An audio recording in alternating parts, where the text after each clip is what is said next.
नमस्कार। आकाशवाणी से प्रस्तुत है समाचार संध्या।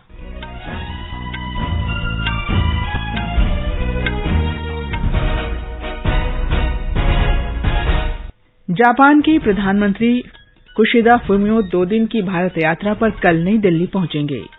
आपसी हित के द्विपक्षीय और क्षेत्रीय मुद्दों पर मुख्य रूप से चर्चा होगी। सूचना और प्रसारण मंत्री अनुराग सिंह ठाकुर ने कहा, ओटीटी प्लेटफॉर्म पर रचनात्मकता के नाम पर अभद्र भाषा बर्दाश्त नहीं की जाएगी। भारत और मालदीव ने माले में चौथे रक्षा सहयोग संवाद में रक्षा संबंधों की समीक्षा की। महिला विश्व बॉक्सिंग चैंपियनशिप में नई दिल्ली में निकहत जरीन और मनीषा मौन प्री क्वार्टर फाइनल में पहुंचे और क्रिकेट में विशाखापट्टनम में दूसरे एक दिवसीय मैच में ऑस्ट्रेलिया ने भारत को 10 विकेट से हराया। 3 मैचों की श्रृंखला में दोनों टीमें 1-1 की बराबरी पर। समाचार संध्या के साथ मैं कनकलता। जापान के प्रधानमंत्री किशिदा फुमियो 2 दिन के भारत दौरे पर कल सुबह नई दिल्ली पहुंच रहे हैं। उनका प्रधानमंत्री नरेंद्र मोदी के साथ वार्ता का कार्यक्रम है। बैठक के दौरान दोनों पक्ष आपसी हित के द्विपक्षीय और क्षेत्रीय मुद्दों पर विचार विमर्श करेंगे। इस दौरान G7 के अध्यक्ष पद पर जापान और G20 के अध्यक्ष पद पर भारत की प्राथमिकताओं पर भी चर्चा की जाएगी।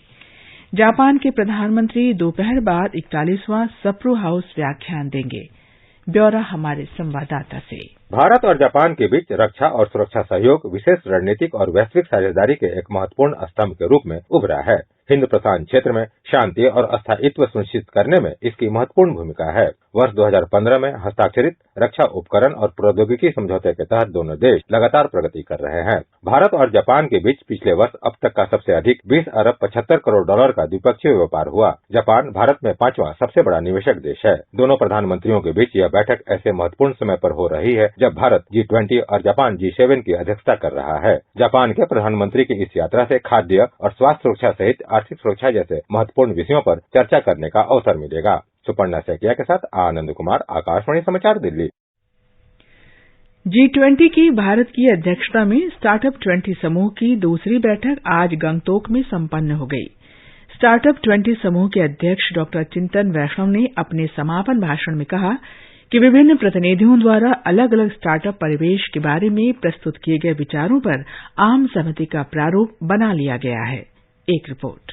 स्टार्टअप 20 सिक्किम सभा के अंतिम दिन समावेशी कार्यबल के तहत आधारभूत ढांचे, व्यापारिक गठबंधन, वित्त और स्थिरता विषयों पर बैठकें हुई। उसके बाद कार्यबल सदस्यों ने भविष्य की कार्रवाई के लिए सिफारिशें और टिप्पणियां प्रस्तुत की। बैठक में G20 राष्ट्रों के बीच जानकारी साझा करने और धन जुटाने जैसे विषयों के लिए एकल खिड़की की व्यवस्था की जरूरत पर जोर दिया गया। साझा स्टार्टअप 20 कोष स्थापित करना, करों में एकरूपता लाना, क्षमता बढ़ाना और स्टार्टअप के लिए रेटिंग तंत्र बनाना, समाज के कम प्रतिनिधित्व वाले समूहों का आर्थिक समावेशन, सर्वोत्तम तरीकों को साझा करना, G20 राष्ट्रों में स्टार्टअप के लिए नोडल एजेंसियां स्थापित करना जैसे विषयों पर नीति निर्माताओं ने सिफारिशें दी। गंगटोक से दिल्ली रामदुलाल और सैकत सरकार की रिपोर्ट के साथ समाचार कक्ष से शिव प्रकाश मिश्र।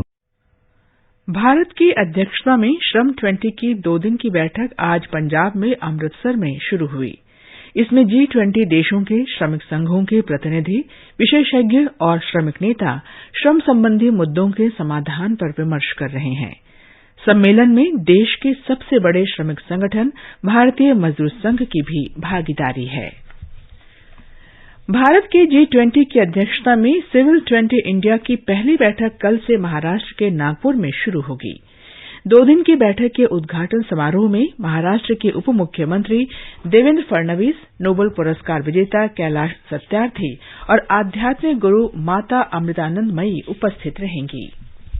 ये समाचार हमारी वेबसाइट newsonair.com/hindi और हमारे mobile app news on AIR पर भी उपलब्ध हैं। महज अन्नदाता कहने से काम नहीं बनता है। ऐ किसान, तुझे पूरे देश का प्रणाम तो बनता है। धानुका, इंडिया का प्रणाम हर किसान के नाम। समाचार संध्या में आपका फिर स्वागत है।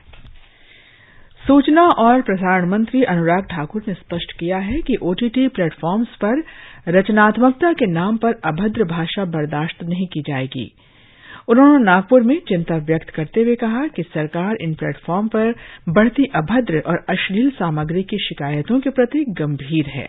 शिकायतें पिछले कुछ समय में बढ़नी शुरू हुई और डिपार्टमेंट इसको बड़ा गंभीरता के साथ ले रहा है। हम इसके ऊपर कुछ बदलाव भी करना पड़ेगा तो बड़ी गंभीरता के साथ सोचेंगे, क्योंकि आजादी दी थी क्रिएटिविटी के लिए, गाली गलौज के लिए, अश्लीलता के लिए नहीं। और जब एक सीमा को कोई पार करेगा तो क्रिएटिविटी के नाम पर गाली गलौज, असभ्यता ये स्वीकार नहीं हो सकती। केंद्रीय मंत्री ने बताया कि शिकायतों के समाधान के लिए तंत्र है। पहले स्तर पर निर्माता को प्राप्त शिकायतों का समाधान करना होता है और आवश्यक परिवर्तन कर 90 से 92% शिकायतों का समाधान निर्माता द्वारा ही कर लिया जाता है। शिकायत निवारण का अगला स्तर उनके संघ के स्तर पर होता है, जहां अधिकतर शिकायतों का निवारण हो जाता है। अंतिम स्तर पर शिकायतें सरकार के पास आती हैं, जहां स्थापित नियमों के अनुसार विभागीय समिति द्वारा कार्रवाई की जाती है। केंद्रीय सहकारिता मंत्री अमित शाह ने कहा है कि प्रस्तावित बहुराज्यीय सहकारी संस्थाएं आने वाले दिनों में जैविक उत्पादों और कृषि उत्पादों के निर्यात को प्रोत्साहन देंगी, जिससे किसानों की आर्थिक स्थिति में सुधार होगा। श्री शाह गुजरात के जूनागढ़ में जिला बैंक के मुख्यालय का शिलान्यास करने और नए एपीएससी किसान भवन का उद्घाटन करने के बाद किसानों को संबोधित कर रहे थे। केंद्रीय मंत्री ने कहा कि भविष्य में प्राकृतिक कृषि ही होगी। उन्होंने कहा कि अमूल ब्रांड प्राकृतिक कृषि के उत्पादों को प्रोत्साहन देगा, जिससे किसानों को बहुत लाभ होगा। गृहमंत्री ने गुजरात के केंद्रीय विश्वविद्यालय के दीक्षांत समारोह में कहा कि देश अमृतकाल में विकास की नई ऊंचाइयां हासिल कर रहा है। ऐसे में युवा पीढ़ी को व्यापक भूमिका निभानी चाहिए। केंद्रीय मंत्री ने कहा कि प्रधानमंत्री नरेंद्र मोदी के नेतृत्व में अंतरिक्ष और स्वच्छ प्रौद्योगिकी जैसे उभरते क्षेत्रों में छात्रों के लिए व्यापक संभावनाएं हैं। श्री शाह ने कहा कि नई शिक्षा नीति से छात्र विश्व नागरिक के रूप में तैयार होंगे। भारतीय खाद्य संरक्षा और मानक प्राधिकरण FSSAI ने आज नई दिल्ली में 2 दिवसीय वैश्विक श्री अन्न सम्मेलन के दौरान विचार मंथन सत्रों का आयोजन किया।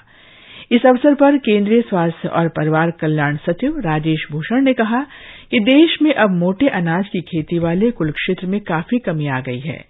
उन्होंने इस कमी के मूल कारण का पता लगाने पर बल दिया। पंजाब पुलिस ने अवैध हथियार और गोला बारूद रखने पर गिरफ्तार किए गए 7 लोगों को आज बाबा बकाला अदालत में पेश किया, जहां उन्हें 4 दिन की पुलिस हिरासत में भेज दिया गया। इन्हें अब 23 मार्च को अदालत में पेश किया जाएगा। पंजाब पुलिस ने कल वारिस पंजाब देश संगठन से इन लोगों को गिरफ्तार किया था। इस बीच पंजाब सरकार ने राज्य में कानून और व्यवस्था बनाए रखने के लिए इंटरनेट सेवाएं 1 और दिन के लिए निलंबित कर दी। पुलिस महानिरीक्षक ने कहा कि वारिस पंजाब डे का सरगना अमृतपाल सिंह अभी फरार है। उन्होंने कहा कि लोगों को अफवाहों और फर्जी खबरों पर विश्वास नहीं करना चाहिए। उन्होंने लोगों से शांति और सद्भाव बनाए रखने की अपील की। 14वीं नागालैंड विधानसभा का पहला सत्र कल शुरू हो रहा है। पहले दिन विधानसभा के नवनिर्वाचित सदस्यों को शपथ दिलाई जाएगी और विधानसभा अध्यक्ष का चुनाव भी होगा। राज्यपाल के अभिभाषण के अलावा सत्र के दौरान बजट प्रस्तुत और पारित किया जाएगा। सत्र 28 मार्च को संपन्न होगा। एनडीपीपी भारतीय जनता पार्टी गठबंधन सरकार ने इस महीने की 7 तारीख को शपथ ली थी। ये समाचार आकाशवाणी से प्रसारित किए जा रहे हैं। ताजा समाचार जानने के लिए आप हमारे Twitter handle @AIR News Hindi को फॉलो कर सकते हैं। ये आकाशवाणी है। भारत और मालदीव के बीच चौथा रक्षा सहयोग संवाद आज माले में हुआ। रक्षा सचिव गिरिधर अरमने और मालदीव के रक्षा सचिव मेजर जनरल अब्दुल्ला शमाल ने इसकी सह अध्यक्षता की। बातचीत के दौरान वर्तमान द्विपक्षीय रक्षा सहयोग क्रियाकलापों की समीक्षा की गई। दोनों पक्षों ने बढ़ते आपसी संबंधों पर संतोष व्यक्त किया। इस दौरान वर्तमान द्विपक्षीय अभ्यासों पर चर्चा हुई और दोनों देशों ने इन अभ्यासों को और कठिन बनाने पर सहमति व्यक्त की। रक्षा मंत्रालय ने एक बयान में बताया कि रक्षा सहयोग संवाद दोनों देशों के बीच परस्पर वार्ता का शीर्ष संस्थागत तंत्र है। रक्षा सचिव गिरधर अरमने ने बताया कि भारत इस रक्षा सहयोग संवाद में हुई साझा सहमति के आधार पर कार्य करेगा। मालदीव यात्रा के दौरान रक्षा सचिव ने मालदीव की रक्षा मंत्री मारिया अहमद दीदी और विदेश राज्य मंत्री अब्दुल्ला शाहिद से भी मुलाकात की। श्रीलंका के सेलान बैंक ने मुंबई में इंडियन बैंक में भारतीय मुद्रा में लेन देन करने के लिए खाता खोला।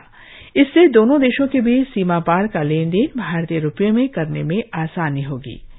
श्रीलंकाई बैंक ने कहा है कि इससे स्थानीय उपभोक्ताओं को अमरीकी डॉलर में लेन देन करने की आवश्यकता नहीं होगी। भारत सीमा पार व्यापार के लिए रुपये के उपयोग को बढ़ावा दे रहा है। इससे दोनों पक्ष विदेशी मुद्रा के संकट से निपट सकेंगे। इसी तरह से भारतीय बैंक भी श्रीलंका में ऐसे ही बैंक खाते खोल रहे हैं। अब सुनिए आकाशवाणी के लोकप्रिय कार्यक्रम प्रधानमंत्री की मन की बात कार्यक्रम पर आधारित विशेष श्रृंखला। आज की कड़ी का विषय है पूर्वोत्तर राज्य। लोग, आवाज और सीधा संवाद, यानी हमारे, आपके, हम सबके मन की बात। जी हां, ऐसे ही करोड़ों लोगों से जुड़ते हैं हमारे प्रधानमंत्री आकाशवाणी पर हर महीने के आखिरी रविवार को मन की बात कार्यक्रम के साथ।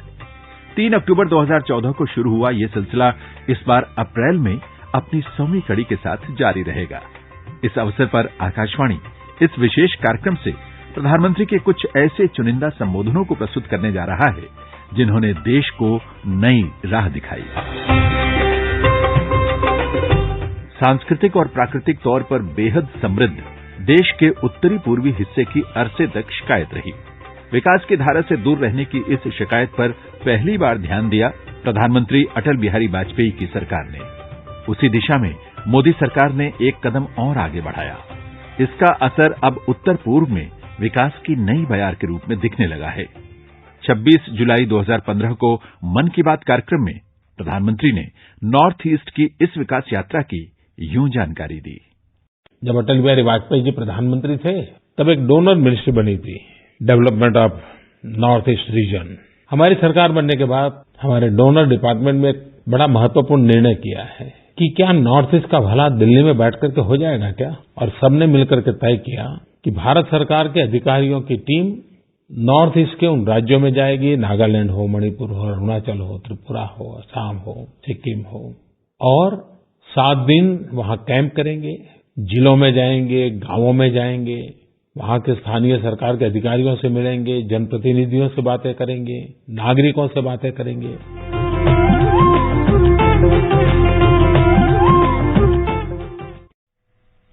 मन की बात पर आधारित विशेष श्रृंखला आप सुन सकते हैं प्रतिदिन सुबह 8 बजे समाचार प्रभात और रात 8:45 बजे समाचार संध्या में। नई दिल्ली के इंदिरा गांधी खेल परिसर में विश्व महिला मुक्केबाजी चैंपियनशिप में भारत की निकहत जरीन और मनीषा प्री क्वार्टर फाइनल में पहुंच गई हैं। निकहत ने 50 किलो भार वर्ग में अल्जीरिया की बाउला रुमाइसा को और मनीषा ने 57 किलो भार वर्ग में ऑस्ट्रेलिया की टीना रहीमी को हराया। विशाखापट्टनम में दूसरे एक दिवसीय क्रिकेट मैच में ऑस्ट्रेलिया ने भारत को 10 विकेट से हराकर 3 मैचों की श्रृंखला में 1-1 से बराबरी हासिल कर ली है। 118 रन के लक्ष्य के जवाब में ऑस्ट्रेलिया ने 11 ओवर में बिना किसी नुकसान के 121 रन बनाकर जीत दर्ज की। इससे पहले भारतीय टीम 26 ओवर में मात्र 117 रन पर सिमट गई। लोकसभा अध्यक्ष ओम बिरला ने आज राजस्थान के बूंदी जिले में बारिश तथा ओलावृष्टि से फसलों को हुए नुकसान का जायजा लिया। उन्होंने प्रभावित किसानों से बातचीत कर उन्हें हर संभव सहायता का आश्वासन दिया। अंत में मुख्य समाचार एक बार फिर। जापान के प्रधानमंत्री कुशिदा फुमियो 2 दिन की भारत यात्रा पर कल नई दिल्ली पहुंचेंगे। आपसी हित के द्विपक्षीय और क्षेत्रीय मुद्दों पर मुख्य रूप से चर्चा होगी। सूचना और प्रसारण मंत्री अनुराग सिंह ठाकुर ने कहा, ओटीटी प्लेटफॉर्म पर रचनात्मकता के नाम पर अभद्र भाषा बर्दाश्त नहीं की जाएगी। भारत और मालदीव ने माले में चौथे रक्षा सहयोग संवाद में रक्षा संबंधों की समीक्षा की। नई दिल्ली में महिला विश्व बॉक्सिंग चैंपियनशिप में निकहत जरीन और मनीषा मौन प्री क्वार्टर फाइनल में पहुंची। इसके साथ ही समाचार संध्या का ये अंक समाप्त हुआ। नमस्कार। महज अन्नदाता कहने से काम नहीं बनता है। ऐ किसान, तुझे पूरे देश का प्रणाम तो बनता है।